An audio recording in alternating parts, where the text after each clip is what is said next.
Bien, hermanos, pues ya que en la ocasión anterior concluimos con los poderes y deberes extraordinarios, es decir, los oficios, a continuación nos adentraremos con la ayuda del Señor, el Espíritu Santo, en los poderes extraordinarios. Es decir, vamos a considerar únicamente los dones. Aunque algunos de estos dones, como veremos, también son dados para el ejercicio de alguno de los oficios. Pero vamos entonces a concentrarnos en el grupo de los dones extraordinarios en todas sus formas. Estos dones extraordinarios los podemos clasificar en dos clases diferentes. Primero están los dones que excedían completamente el poder y las facultades del alma y la mente de los que los poseían. Y el segundo grupo son aquellos dones que consistían en las mejoras extraordinarias de las facultades del alma y de la mente de los que poseían estos dones. Es decir, existen dos formas principales en las que podemos distinguir a los dones extraordinarios. Primeramente, los distinguimos por su residencia y en segundo lugar, los distinguimos por su ejercicio. Los distinguimos por su residencia, primeramente, hermanos, porque los del primer grupo, es decir, aquellos que excedían completamente todo el poder y las facultades del alma o de la mente, no residían principalmente en las personas, mientras que en los del segundo grupo, dado que eran mejoras extraordinarias de sus facultades, estos sí residían en las personas. La segunda forma de distinguir estos dones, dijimos que es por su ejercicio. Es decir, los del primer grupo que dijimos, dado que dicho poder no residía en ellos, sino que eran influencias transitorias del poder del Espíritu Santo, no podían ejercerlos en virtud de su propia consideración. Mientras que, por otro lado, los que sí residían, los dones que sí residían en las facultades y mentes de los que los poseían, sí podían ser ejercidos a voluntad. Y con estas características en mente, hermanos, esperamos entonces ahora nos sea fácil identificar los dones que pertenecen a una clase y a otra, siendo, como decíamos al principio, la primera categoría, los dones que excedían completamente el poder y las facultades del alma y la mente. Estos son los que no residían permanentemente en ellos, sino que eran influencias transitorias del poder del Espíritu Santo en ellos. Estos dones eran particularmente dones como los dones de milagros, sanidades, el don de profetizar y dones similares. El segundo grupo, decíamos que consiste en mejoras extraordinarias de las facultades del alma y de la mente. Estos son los que sí residían en los creyentes que los poseían y entonces podían, por lo tanto, ser usados en virtud de su propia consideración. Y estos dones a los que nos referimos son los dones de sabiduría, de conocimiento, de discernimiento, etcétera. Espero hayan podido observar estas dos diferencias, porque de estas dos diferencias vamos a partir de aquí en adelante, hermanos, y ustedes puedan distinguirlos.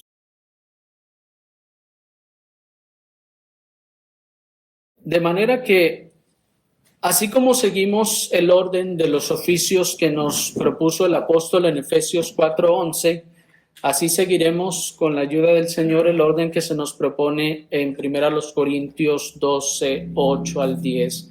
Acompáñenme a la primera carta del apóstol Pablo a los Corintios en el capítulo 12, el versículo 7 al 11. Primera carta a los Corintios, capítulo 12, versículos 7 al 11. Dice la palabra del Señor.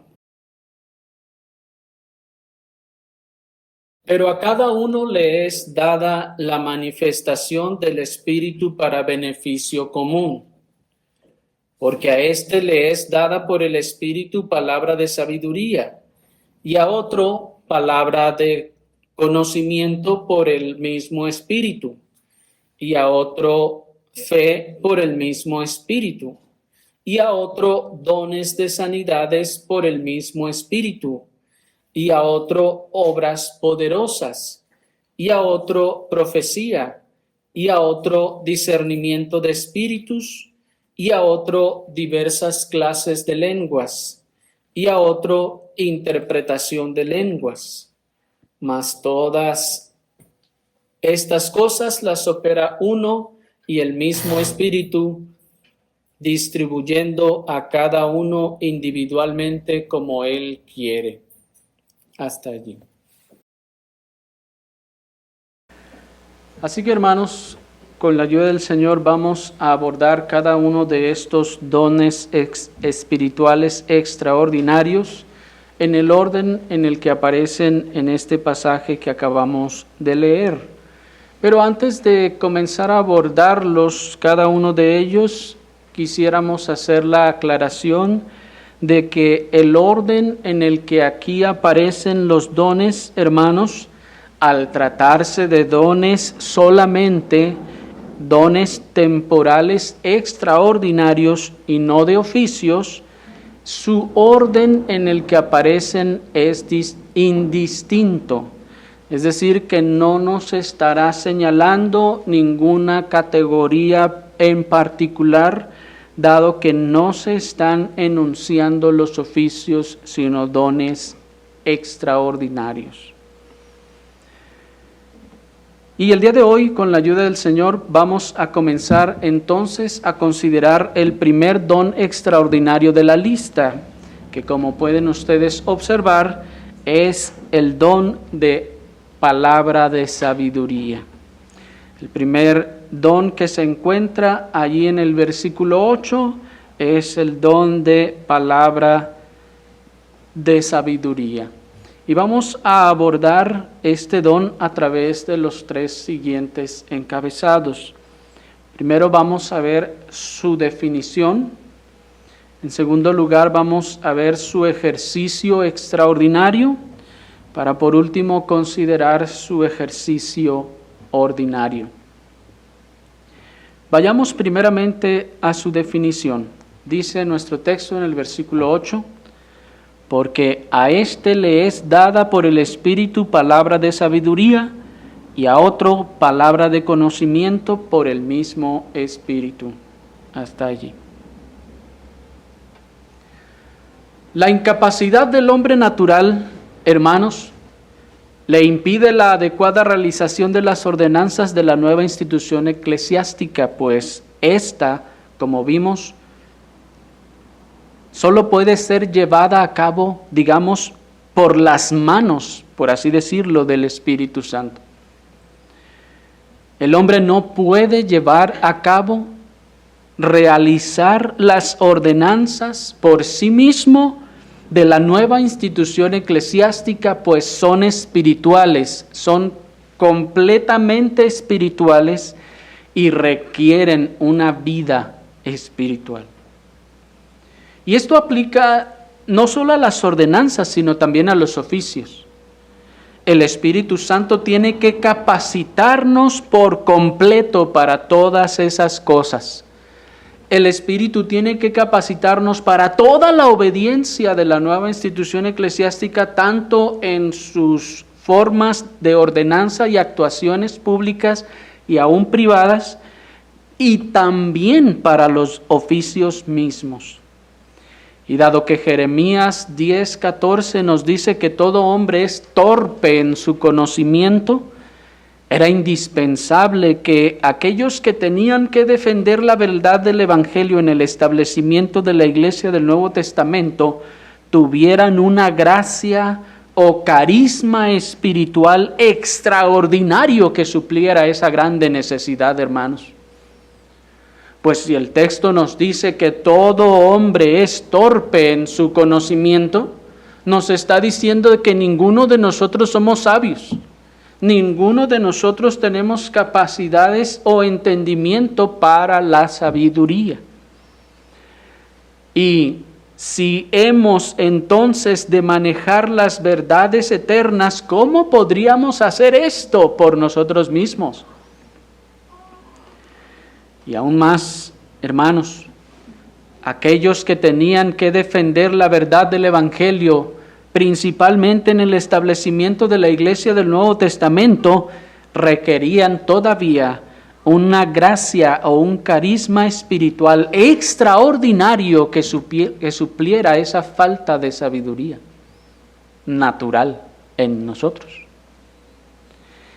Y por ello el Espíritu Santo operó estas cosas a través del don que el texto llama palabra de sabiduría. Es decir, ningún hombre es sabio por sí mismo. Y cuando el Señor iba a escoger quién iba a defender su verdad, Él no buscó a los más sabios. Él escogió a los que Él quiso, así de torpes e ignorantes como eran o éramos, y así nos llamó. ¿Por qué? Porque la sabiduría no era nuestra, sino, vamos a ver, es un don, que aquí se llama palabra de sabiduría. El término griego para esta expresión es logos sofías. El término griego logos se refiere a palabra, o discurso o mensaje que se da a un interlocutor o ante alguna audiencia. De manera que el término palabra no se refiere única o estrictamente solo a una palabra o al hablar solamente, no, sino que en palabra de sabiduría se refiere al discurso, al mensaje, a la sabiduría misma que se expresa a través de las palabras en este caso. Sin embargo, pues, teniendo esto claro, como hemos dicho, esta palabra de sabiduría era muy necesaria en el establecimiento de la Iglesia del Nuevo Testamento debido a la necesidad de levantar, de defender el estandarte de la verdad tan alto en el mundo, lleno de tinieblas y sin ningún conocimiento de Dios, ni de su ley, ni de Cristo mismo. Pónganse a pensar por un momento, hermanos. El Evangelio está a punto de ser extendido al mundo porque antes de eso los judíos no predicaban el Evangelio a nadie. Ellos no iban a hablar del Evangelio a las otras naciones. Todo lo contrario. Se extraían de las demás naciones, no querían ni verlos, ni tocarlos, ni nada. El judaísmo en ese sentido no había compartido el Evangelio a ninguna parte en el mundo. Es decir, yendo a predicarles su economía y su pacto, le circunscribían a un testimonio más de ejemplo que de exposición. Es decir, hablándole a las otras personas. Por lo que entonces todo el resto del mundo se encontraba en completas y absolutas tinieblas. Nadie jamás había oído hablar incluso de la ley de Dios, de los mandamientos, de los principios, estatutos y ordenanzas que Dios había dado, por ejemplo, a la nación de Israel. Entonces, hermanos, estos creyentes de el comienzo de la era neotestamentaria tenían que ir y anunciar este evangelio a aquellas naciones que nunca habían oído nada acerca de Cristo, y particularmente, por ejemplo, a naciones helenizadas de griegos que se consideraban, y bueno, debemos reconocerlo, que lo eran lo más alto en la sabiduría humana que había en ese entonces. ¿Cómo entonces un grupo de personas sin muchos estudios o algunos sin ningún estudio académico iban a ir e iban a disertar de la palabra del Señor contra aquellos sabiondos de la antigüedad? Observen entonces que en este mundo helenizado lleno de innumerables ídolos, sin una extraordinaria palabra de sabiduría, Cristo habría podido ser tomado como alguno de esos tantos semidioses griegos y no habría podido ser anunciado adecuadamente, correctamente, eficazmente, hermanos, como lo fue ante el mundo. Sin este don de sabiduría, todos aquellos que anunciaban, hermanos, se habrían quedado cortos, se habrían quedado sin palabras, aún en los debates con aquellos filósofos griegos, se habrían quedado cortos o habrían sido en algunos casos tal vez vencidos por los razonamientos humanos y carnales que el mundo les habría lanzado. Sin embargo, este don, pues, era necesario para que el Evangelio y la persona de Cristo dejaran una huella indeleble en el imaginario colectivo del mundo entero, a fin de que no fuera menospreciado, sino que fuera vindicado con poder e irrefutables razonamientos de sabiduría, aun contra los que se consideraban los más sabios de la tierra. ¿Me están siguiendo? Esto era entonces completamente necesario, hermanos. Y si a esto sumamos, pues, la falta de formación secular de los discípulos del Señor, entonces encontramos que la necesidad era grande. Dice en ese sentido el pastor puritano John Owen, porque aunque tenían la verdad de su parte, siendo hombres ignorantes e indoctos, podían temer con razón que cuando fueran llevados ante los reyes, gobernantes y sacerdotes serían desconcertados en su profesión y no podrían defender la verdad. Termina la cita. Y fue aquí, pues, donde la palabra de sabiduría como don extraordinario les fue dado a aquellos que se encontraban en necesidad de dar cuenta de su fe y del Evangelio ante los petulantes adversarios. Por eso nos dice Lucas capítulo 21. Lucas capítulo 21, versículo 12 al 15, dice la palabra de Dios. Pero antes de todas estas cosas os echarán mano y os perseguirán y os entregarán a las sinagogas y a las cárceles, siendo llevados ante reyes y gobernantes por causa de mi nombre. Y esto os vendrá para dar testimonio. Resolveos, pues, en vuestros corazones no premeditar vuestra defensa, porque yo os daré boca de sabiduría, a la cual no podrán refutar ni resistir ninguno de los que se opongan a vosotros. Hasta allí. Observen, hermanos, cómo nos está diciendo el mismo Señor Jesucristo que les sería dado boca de sabiduría. Dice en ese sentido el pastor puritano John Owen: por lo tanto, esta promesa de una boca de sabiduría se refiere a la habilidad espiritual y la expresión en la defensa de la verdad del Evangelio, cuando fueran cuestionados al respecto.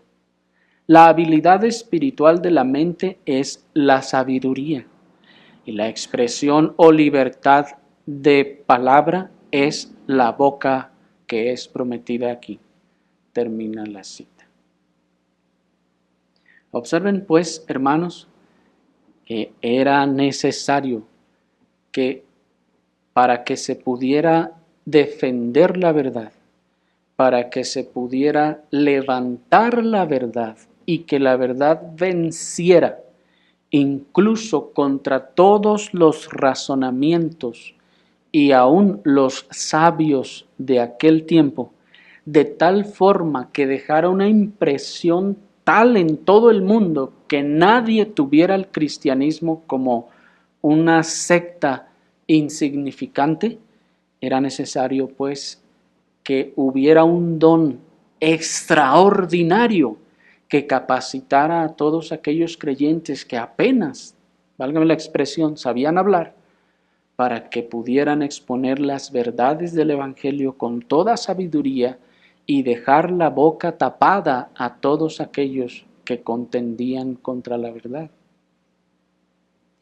Y esta boca de sabiduría pues se ejercía a través de algunas formas, pero vamos a pasar a nuestro segundo encabezado para que podamos considerar ese ejercicio.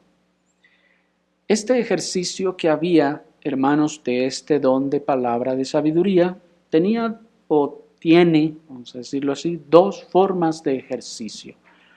Un ejercicio extraordinario y un ejercicio ordinario. Vamos a considerar primeramente su ejercicio extraordinario. Como lo hemos expresado, hermanos, en el establecimiento de la nueva institución eclesiástica del Nuevo Testamento, se requería una efusión extraordinaria de este don espiritual a causa de tal acontecimiento, así como ocurrió, por ejemplo, en el caso de los apóstoles. Vayamos a leer el caso de los apóstoles en Hechos capítulo 4, versículo 13 y 14. Dice Hechos capítulo 4, versículo 13 y 14. Entonces, viendo el denuedo de Pedro y de Juan, y comprendiendo que eran hombres iletrados e ignorantes, se maravillaban y reconocían que ellos habían estado con Jesús. Y viendo al hombre que había sido sanado de pie con ellos, no tenían nada que decir en contra. Hasta allí. Como se puede leer en el contexto, hermanos, los apóstoles Pedro y Juan no se estaban enfrentando al borrachito del barrio, no estaban disputando con la vecina peleonera de ahí de la cuadra, sino que se estaban enfrentando a los hombres más letrados y preparados de la nación que decía tener la ley de Dios. Ellos se estaban enfrentando a los ancianos, al Sanedrín. Se estaban enfrentando a los doctores de la ley, es decir, a los que enseñaban la ley. Se estaban enfrentando a los escribas, a los que transcribían la ley, a los intérpretes de la ley y a todos los dirigentes religiosos de la nación. Es decir, era como si usted o yo, que apenas sabemos hablar castellano, nos ponemos a disputar de teología con el Papa o con cualquiera de los más grandes, según encumbrados, religiosos que hay en esta tierra. Esto no era algo normal, ni era algo sencillo. Ellos se estaban enfrentando, hermanos, a las autoridades religiosas más grandes, y vamos a decirlo así, sobre la tierra. sobre la tierra en ese momento. Porque no había nación aparte de ellos que tuviera la ley de Dios y conociera la ley de Dios y la estudiara y la profundizara como ellos. Así que ellos se estaban enfrentando a las personas más preparadas en religión de la tierra y estaban en su contra, precisamente. Pero observen pues cómo este don les confirió la capacidad de presentar una defensa, en este caso de la resurrección de Cristo, de tal manera que sus adversarios no fueron capaces ni de refutarla ni de resistirla, sino que, como dice el versículo 14, viendo al hombre que había sido sanado de pie con ellos, no tenían nada que decir. Definitivamente, hermanos, aquí había un poder extraordinario, no solo en la expresión de la palabra de sabiduría, sino en el efecto que tenía esta palabra en los que lo estaban escuchando.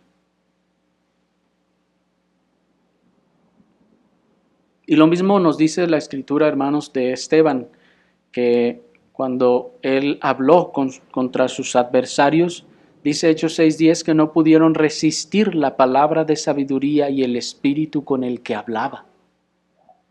Aquí Esteban también está desplegando este mismo don que le fue dado para poder él hablar, para él expresar ante aquellos hombres acerca de la palabra del Señor.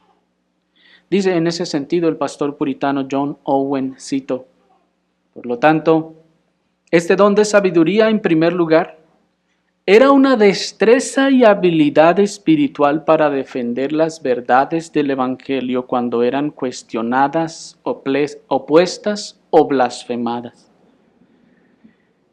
Y este don era eminente en aquellos tiempos primitivos, cuando una compañía de hombres iletrados era capaz en toda ocasión de mantener y defender la verdad que creían y profesaban. Termina la cita. Esta palabra de sabiduría, pues, entonces era una habilidad espiritual. Y en esos tiempos, una habilidad extraordinaria, es decir, tremenda, impresionante, exuberante, que se manifestaba en aquellos tiempos. La manifestación extraordinaria de este don era, pues, un tipo especial de sabiduría, un don eminente del Espíritu Santo, debido a que la gloria de Cristo y el honor del Evangelio estaban implicados allí. Porque imagínense, hermanos, entonces, ¿qué hubiera sucedido si estos creyentes hubieran sido dejados a su propio entendimiento para que defendieran la verdad? Primero, hermanos, imagínense cuánto tiempo no habrían tenido que esperar para estar ellos estudiando la palabra, pensando, indagando, meditando, concluyendo y al final determinando las doctrinas y cómo poder defenderse. Eso les habría tomado décadas, hermanos, décadas. Y no habrían podido defender el Evangelio como lo hicieron en su tiempo y en su momento. Por esta razón, entonces, porque el honor de Cristo y el honor del Evangelio estaban en juego, porque otra vez, hermanos, como decíamos hace rato, ellos tenían que predicar en un mundo completamente lleno de tinieblas, en un mundo completamente opuesto, en un mundo que incluso en donde la llamada sabiduría griega dominaba, hermanos, el mundo. Hoy en día hay algunas de sus influencias solamente, pero en aquel tiempo fue tal su dominio que aún dominó a sus dominadores. pues los romanos incluso conquistaron luego en lo que llegó a ser el imperio griego dispersado o fragmentado, pero esa cultura griega o helénica se impuso luego sobre sus conquistadores. De manera entonces, hermanos, que era necesario esto. Podemos leer del apóstol Pablo que va y contiende en el Areópago, en Atenas, en la cuna de la filosofía y de la sabiduría de los griegos. Va el apóstol y contiende con ellos. En el caso del apóstol Pablo, había sido un hombre instruido, pero ¿qué habría sido del resto de los hermanos? Y aún hermanos que el apóstol Pablo hubiese sido instruido. ¿Creen ustedes que con su sabiduría humana hubiera podido tapar las bocas de aquellos como el Espíritu hizo? Evidentemente, hermanos, aquí había un poder extraordinario que se estaba manifestando y que era necesario para que el honor de Cristo no fuera aplastado, no fuera ofendido, ni fuera despreciado ni tenido en poco. Y esta efusión de sabiduría, hermanos, fue tan grande que dominó al mundo entero. Y es la razón por la que el mundo entero, aunque no se diga cristiano, sabe y ha oído hablar de un Jesús y que de sus enseñanzas, y aún está dispuesto a admitir que sus enseñanzas eran buenas. ¿Por qué aún en un sentido secular y en un sentido muy terrenal, vamos a decirlo así, o moral, el mundo ha estado dispuesto a admitir esto de Cristo y de su doctrina? Porque este don de sabiduría, hermanos, en su tiempo y en su momento, fue usado con tal poder para vencer a todos los adversarios que tuvo enfrente y dominar sobre ellos, imponerse sobre ellos y dejar al Evangelio encima de todos ellos hasta el día de hoy.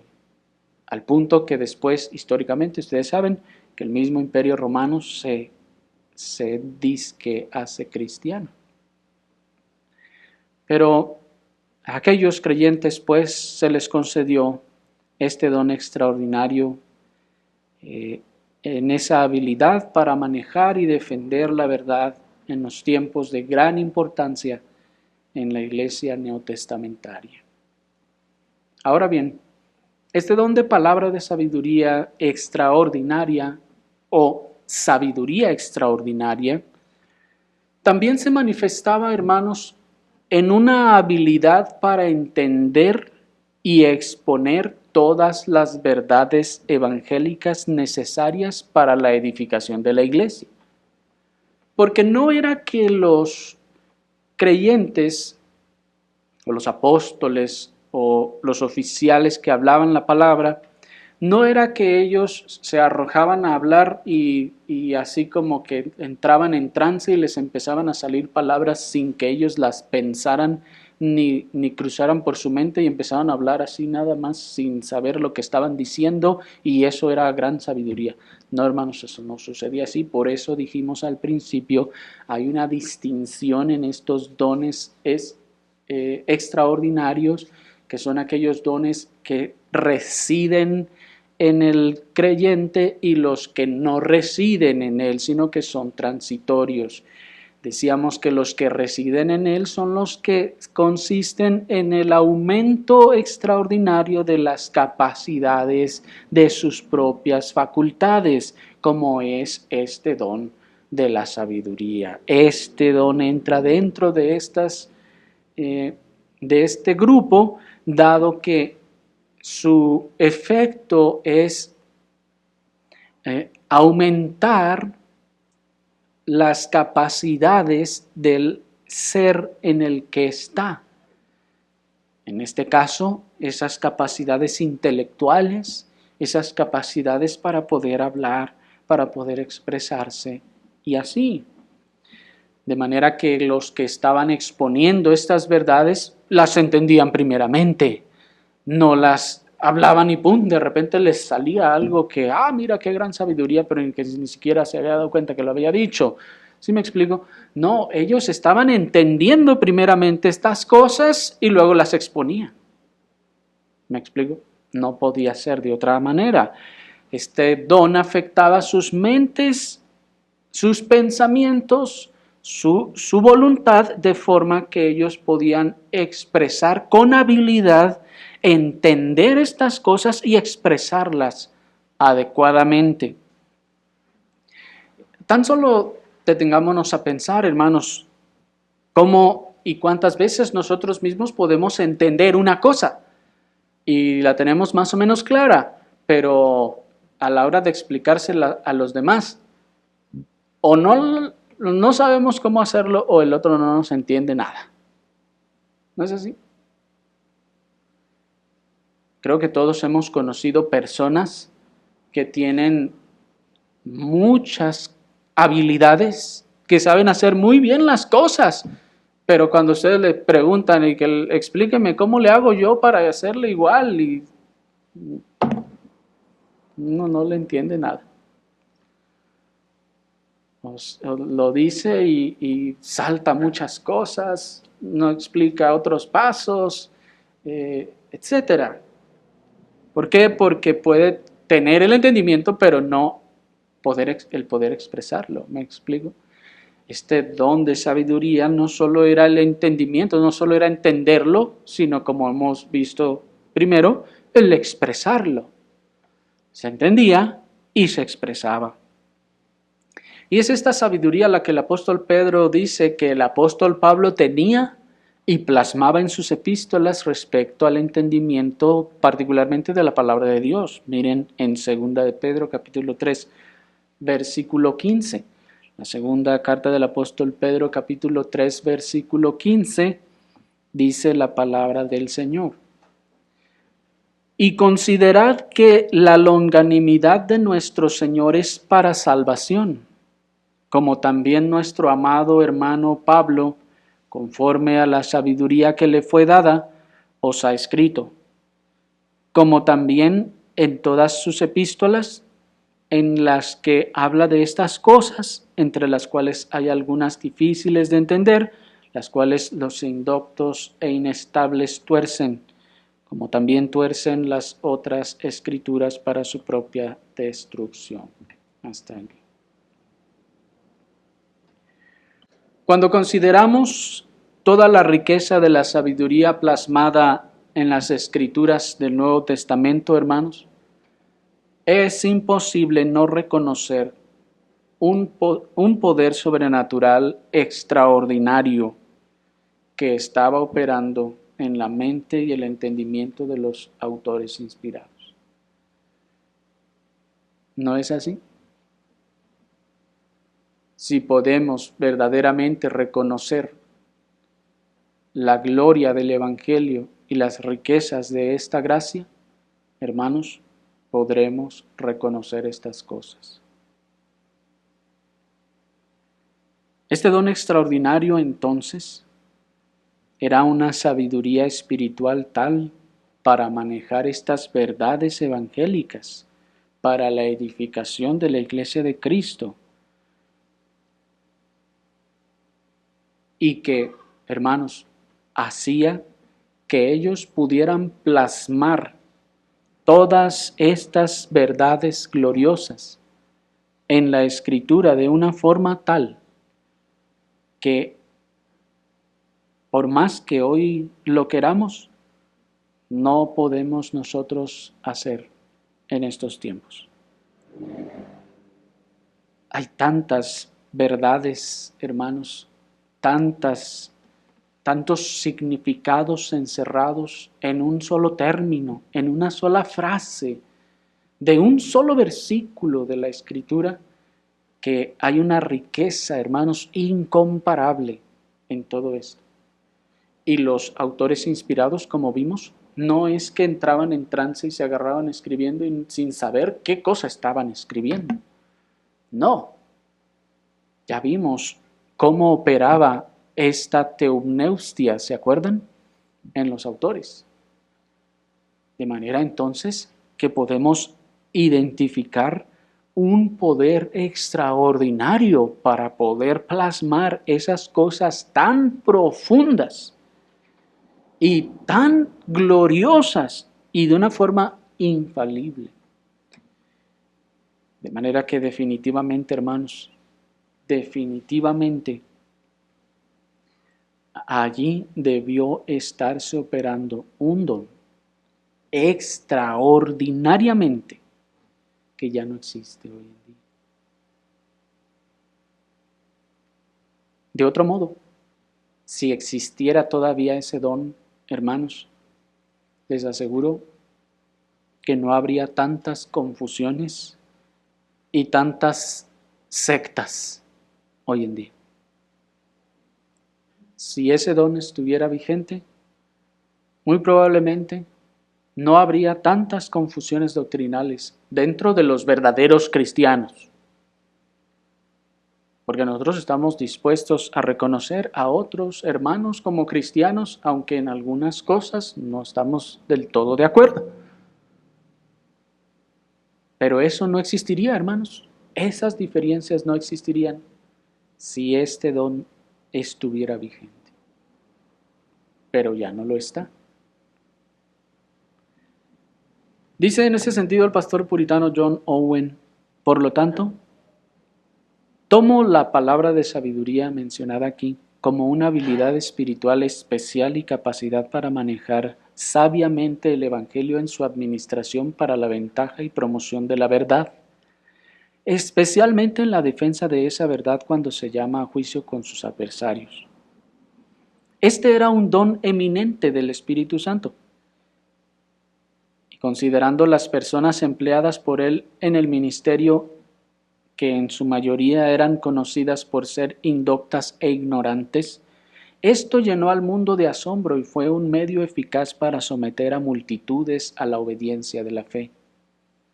Tan eminente era el apóstol Pablo en este don y tan exitoso en manejarlo que sus adversarios no tenían nada que decir excepto que era sutil y que tomaba a los hombres con engaño y astucia. El uso que hacía de la dulzura y la condescendencia, la abnegación y el santo acatamiento a todo, mezclado con la verdad, la gravedad y la autoridad, no habrían sido más que astucia y engaño para ellos. Termina la cita. De manera pues, hermanos, que pensamos que es bastante claro. No hay necesidad de convencerlos con grandes argumentos de que la escritura ciertamente debió escribirse bajo una influencia de un poder extraordinario en el entendimiento, en los entendimientos de los creyentes, de los que el Señor usó para escribirla. Pero esta gran sabiduría plasmada en la escritura, hermanos, exige también que quienes ahora se acercan a ella para interpretarla y para enseñarla, posean este mismo don de palabra de sabiduría, aunque ya no en aquella efusión extraordinaria, sino ahora al menos en una efusión ordinaria. Así que veamos por último, hermanos, el ejercicio ordinario de este don. El ejercicio ordinario de este don. El apóstol Pedro nos decía en 2 de Pedro 3:15, dice, y considerad que la longanimidad de nuestro Señor es para salvación, como también nuestro amado hermano Pablo, conforme a la sabiduría, observen, conforme a la sabiduría que le fue dada, os ha escrito. Como también en todas sus epístolas en las que habla de estas cosas, entre las cuales hay algunas difíciles de entender, las cuales, miren, los indoctos e inestables tuercen, como también las otras escrituras para su propia destrucción. Observen, hermanos, que nuestro texto establece primeramente que, uno, hay doctrinas o verdades en la escritura que son difíciles de entender. ¿Vieron eso? Sí, hay verdades y doctrinas en la escritura que el mismo apóstol Pedro dice son difíciles de entender. Y estamos hablando de un apóstol. Un apóstol que tenía el don, este mismo don. Bueno, recuerden ustedes, hermanos, que aunque los dones, ya sea ordinarios o extraordinarios, son dados, no todos son dados en el mismo grado. El Señor va a dar un don extraordinario en un grado a uno y tal vez en otro grado a otro, según lo que Él determinó soberanamente. Pero hay otra cosa también importante que no es nuestro tema ahora, pero vamos solo a mencionarlo brevemente. Es la clase de dones que vimos que residen en la persona, son dones que al no ser transitorios, operados por el poder directo del Espíritu Santo, sino ser residentes en las facultades del ser humano, entonces tienen la facultad de crecer, de ser desarrollados. Como ya el mismo apóstol Pablo le decía a Timoteo, que creciera, que avivara el don que estaba en él, ¿se acuerdan? Porque cuando son dones que residen en las facultades, entonces pueden ser entonces operados e incrementados. Así entonces el apóstol Pedro mismo reconoce que el apóstol Pablo tiene esa efusión y ese don desarrollado a un grado que él mismo no tiene. Y dice que aún esas cosas son difíciles de entender. Bueno, por lo que eso de que la escritura entonces sea fácil de leer y de entender, hermanos, la verdad es que no es cierto a la luz de este texto. ¿No es eso lo que el evangelicalismo dice? Que la Biblia es fácil de leer y de entender, que cualquiera que la abra y la lea la va a entender. No, hermanos, eso no es así. Esto ocasiona, dice el apóstol Pablo, que los que no están bien instruidos en esa escritura y los que no están firmes en la verdad o inestables, dice el texto, la tuerzan para su propia destrucción. Miren entonces el peligro. Dijimos que esta escritura fue entonces escrita bajo la influencia de un don de sabiduría extraordinario, lo cual hace necesario que al ir a ella haya también un don de sabiduría, aunque sea ordinario, para poder interpretarla. Porque si no es así, dice el apóstol, ¿qué es lo que va a pasar? Que si no conocemos esta doctrina, dice el texto, en el versículo 16, en la segunda parte, las cuales los indoctos e inestables tuercen. ¿Quiénes son los indoctos? Los indoctos, hermanos, son los que no están bien instruidos. Docto, doctrina. Indocto, sin doctrina. Los que apenas están aprendiendo, los que no están bien enseñados, los que no conocen bien la palabra, ¿qué es lo que van a hacer? La van a torcer. Es lo que está diciendo. Pero no solo los que no la conocen bien, sino también los que son inestables. En este caso, esta inestabilidad bien puede ser tanto en la fe como en el conocimiento. Es decir, que está variando constantemente en sus convicciones. Pero una persona que también es inestable en la fe, no puede entonces, dice el texto, entender correctamente estas verdades, sino que las torcerá.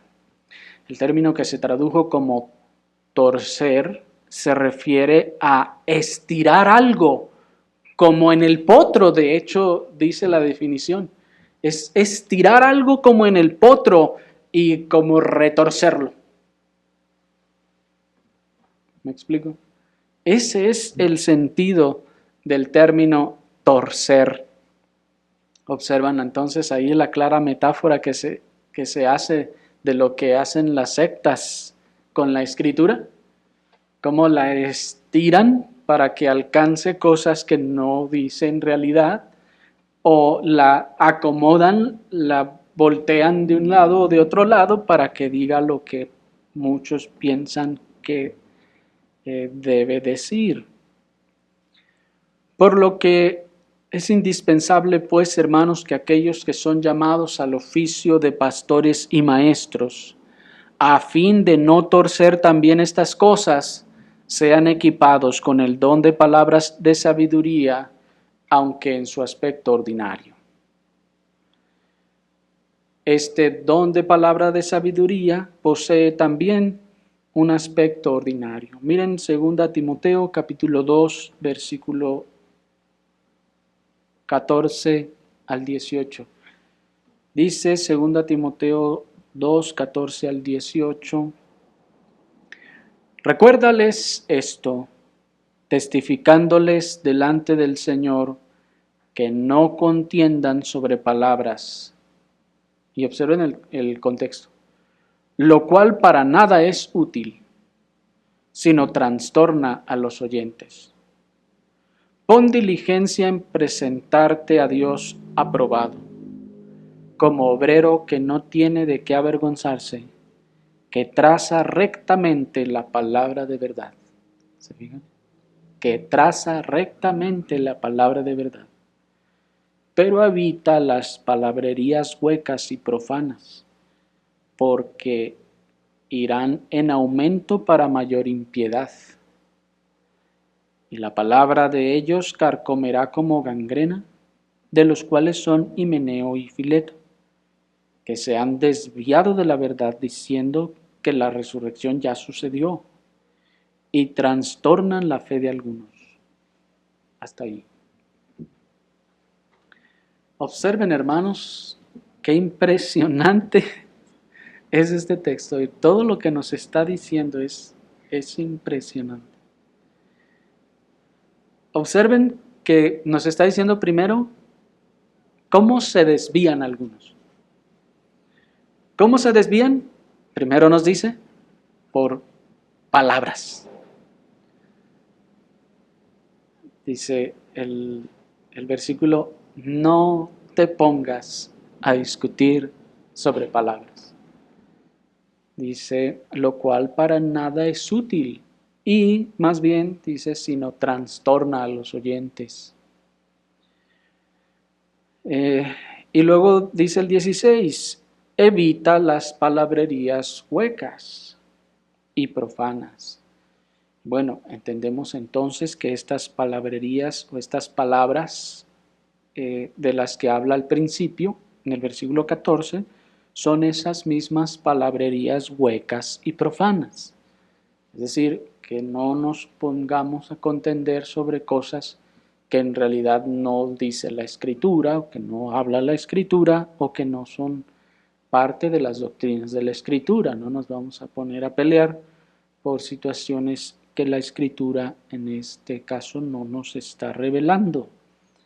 Dice, o sobre filosofías, que son las palabras huecas, los razonamientos de los hombres, o palabras profanas. Dice, no te pongas a discutir. Cuando esta gente se ponga a decir palabras profanas y ofender la verdad, no, esto no es útil, dice ahí al principio. Se fijan, para nada es útil, sino que más bien trastorna a los oyentes. Y dice, porque al contrario, dice, eso irá en aumento para mayor impiedad. Esas personas que ya están blasfemando, que ya están ofendiendo a la verdad, al Evangelio, si tú sigues tratando de, según tú, convencerlos de la verdad, lo único que vas a hacer es que blasfemen más y que vayan a más maldad y a más impiedad. Y dice, pero bueno, los que hacen esas cosas o los que se enfocan en estas palabras o sutilezas, dice que, y la palabra, verso 17, y la palabra de ellos carcomerá como gangrena, de las cuales son Himeneo y Fileto. ¿Qué es? ¿Cómo carcome la gangrena, hermanos? Poco a poco, pero infecta y hace mal. Bueno, vean el 18, dice que es Himeneo y Fileto que se han desviado de la verdad. Este desviarse es errar al blanco. No dice que se fueron al mundo de perdición malvados. No, erraron en el blanco. La extraordinaria sabiduría plasmada, pues, en la escritura inspirada necesariamente requerirá de una gracia especial de sabiduría para entender los misterios, para entresacar los principios y desenterrar las joyas de las abundantes riquezas de la palabra misma de Dios. Y esto, hermanos, es un don necesario para aquellos que predican y enseñan. Porque ¿cómo van a entender los misterios de Dios? ¿Con su propia mente humana? No, ya vimos que eso es imposible. Tiene que haber una gracia especial. Y miren, hermanos, ¿están aquí? Una gracia que supera la de todos los demás creyentes. Porque el Señor dará gracia a los creyentes para entender la Escritura. Pero esa gracia que el Espíritu da revelando la Escritura no es el don de palabra de sabiduría. El don de palabra de sabiduría es una efusión especial, mayor, superior que el Señor da a los que ya ha llamado al oficio para que puedan entender los misterios de Dios, sino cómo lo van a entender, para que puedan entresacar los principios de la Escritura, sino cómo van a poder aconsejar, para que puedan desenterrar las joyas de las abundantes riquezas de la palabra de Dios, sino cómo van a alimentar al rebaño y edificar la iglesia del Señor. Es indispensable este don.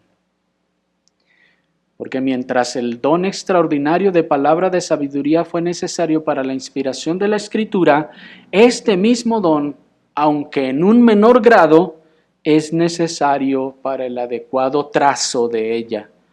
Pues esto es lo que el apóstol le dice a Timoteo, versículo 15. Pon diligencia en presentarte a Dios aprobado, como obrero que no tiene de qué avergonzarse, que traza rectamente la palabra de verdad. Hasta ahí. Esta expresión de pon diligencia, la versión King James lo traduce como estudia con diligencia.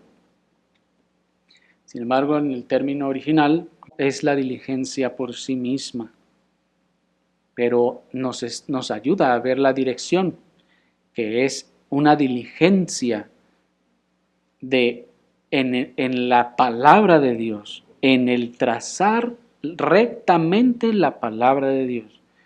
Es el término que se tradujo como trazar rectamente, es un término que significa eso, cortar derecho o trazar derecho. De manera entonces que es necesario la sabiduría de la gracia de Dios para que el que ha sido llamado al oficio tome la palabra y la trace, hermanos, correctamente. Y es aquí también donde se puede apreciar el llamamiento de algún varón al oficio de la enseñanza de la Escritura. Se observa esa gracia del Señor cuando se le pone un texto por delante. Así podremos saber si el Señor ha llamado también a estos varones al oficio. Podemos ponerle un texto por delante y probar.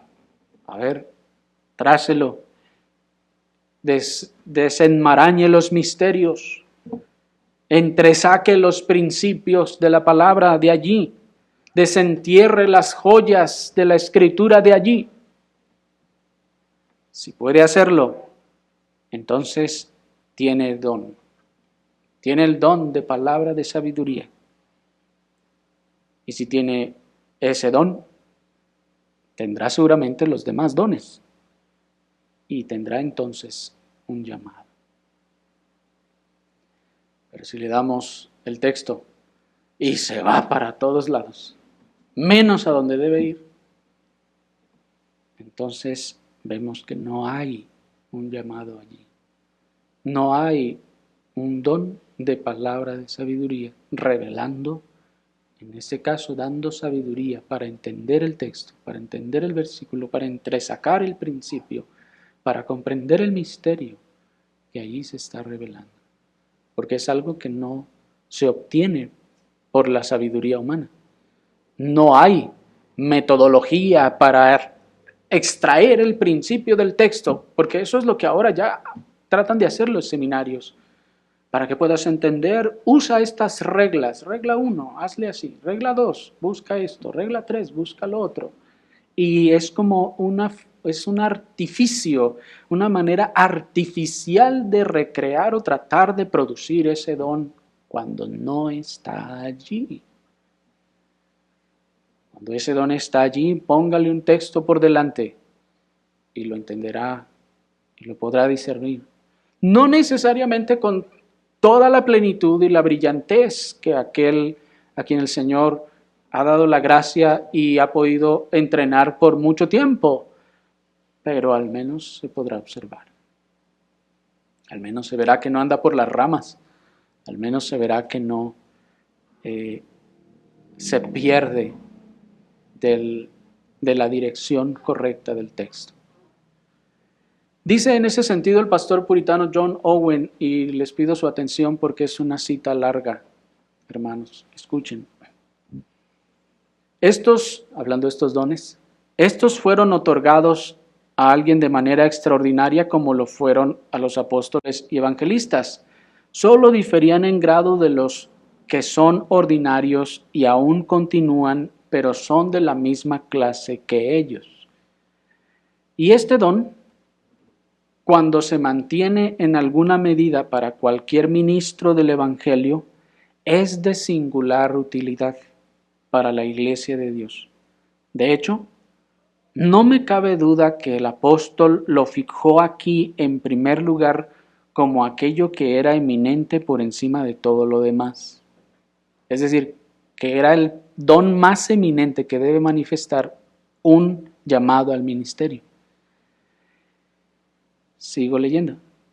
Y donde la sabiduría falta demasiado, dice, vemos qué lamentables errores y nieblas se meten los hombres que por lo demás son buenos y santos, para gran desventaja del Evangelio.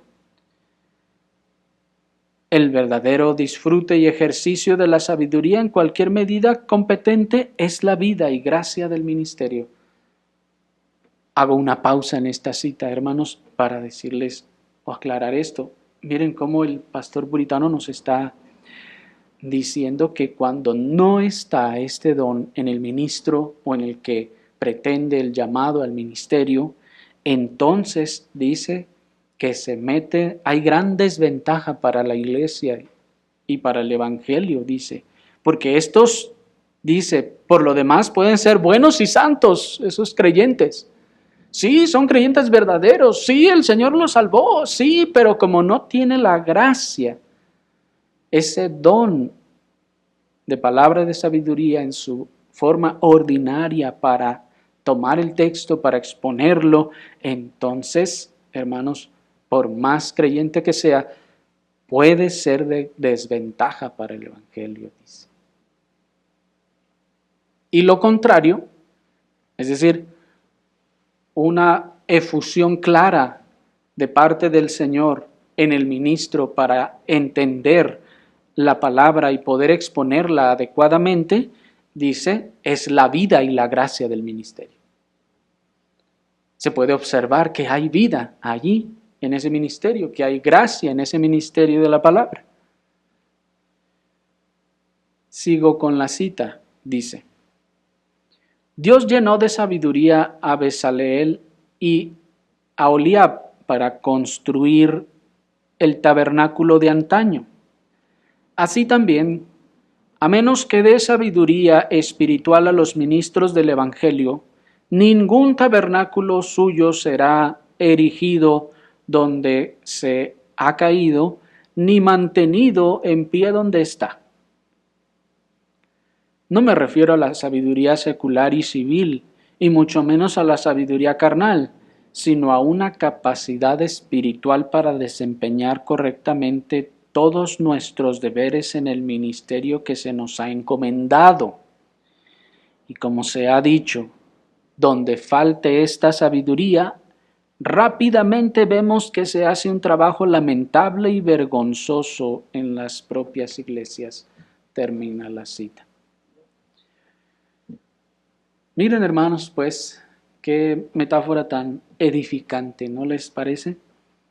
Dice el pastor puritano que así como el Señor llenó de sabiduría a Bezaleel y a Aholiab para construir el tabernáculo, así el Señor ha de llenar de sabiduría a los ministros del Evangelio para que puedan así edificar y construir el tabernáculo espiritual.